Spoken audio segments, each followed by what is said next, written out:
Very good. Right?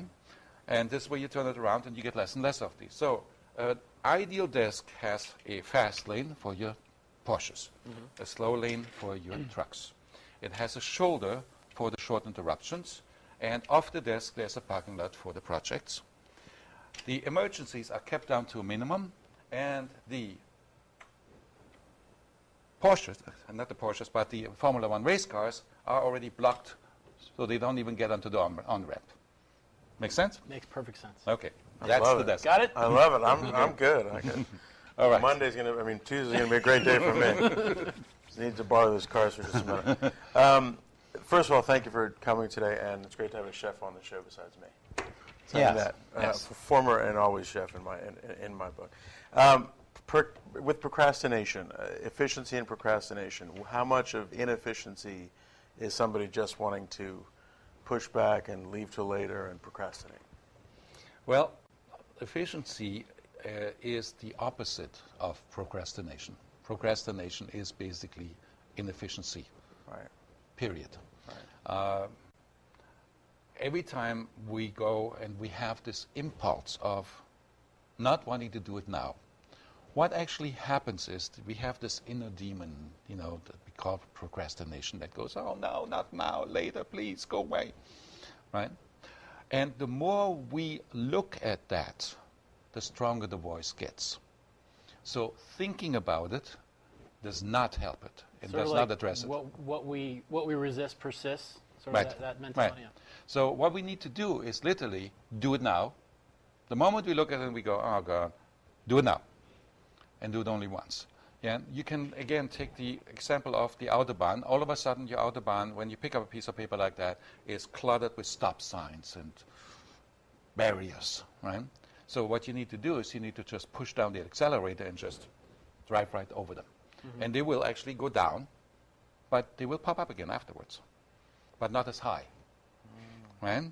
So next time the same thing happens, you drive over them again, and you flatten them, they will pop up again, but not quite as high. And you do this enough times, they won't come up anymore. You have broken that. Very cool. That could be a whole show by itself. To have you. But we'll do that. We'll do that later. Well, yeah, we'll do it later. What are some of the biggest problems in business associated with inefficiency? What do you see companies? What are their major failures or their issues that are outstanding due to inefficiency? The major issues are the bottlenecks that happen, not just at the lower levels, but at the upper levels. When you go into an organization where the vice presidents, senior vice presidents have piles of papers on the desk, on the floor, and all around, you know that organization is in trouble, right? The do it now, do it only once. The lack of systems and procedures to push things through, to actually control the flow of traffic that comes through the areas. And because everybody, well, I shouldn't say lack of systems, lack of workable systems would be better, because everybody has processes and systems in place.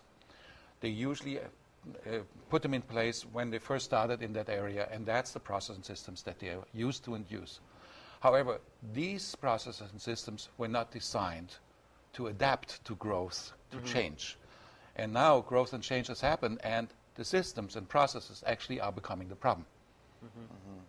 So you have to be able to actually take on a whole new point of view to look at what you have so you can make the changes and overcome the pushback that will happen.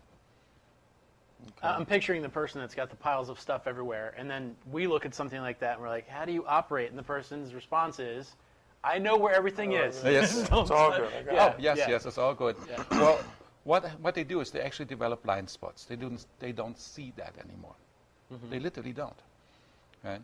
And when I do a first interview with somebody and I start going, what is this all about? Well, that's just, no, take a look at that one piece of paper. Can you tell me what that is about? And I do this over and over again. After a while, they go like, oh, God. Wilting. Right. So the correct processes and systems in place are the processes and systems that grow when you grow. They change when you change. And they keep you on top of the flow of workflow, no matter where and how it happens. And yes, there can be times when you fall off the wagon, obviously. And you just have this big influx of stuff coming in, and there you go. But you know you have the systems to go back to.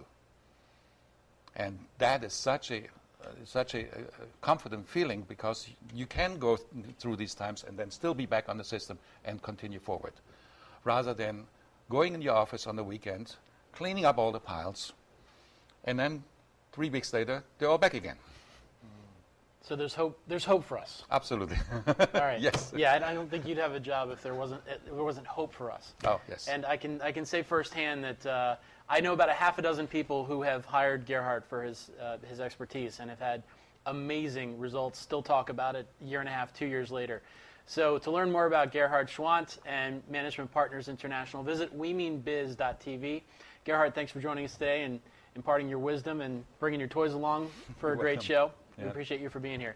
So for Toni Marchionte and myself, Steve Dorfman, we want to thank you for watching We Mean Business. We'll catch you next time.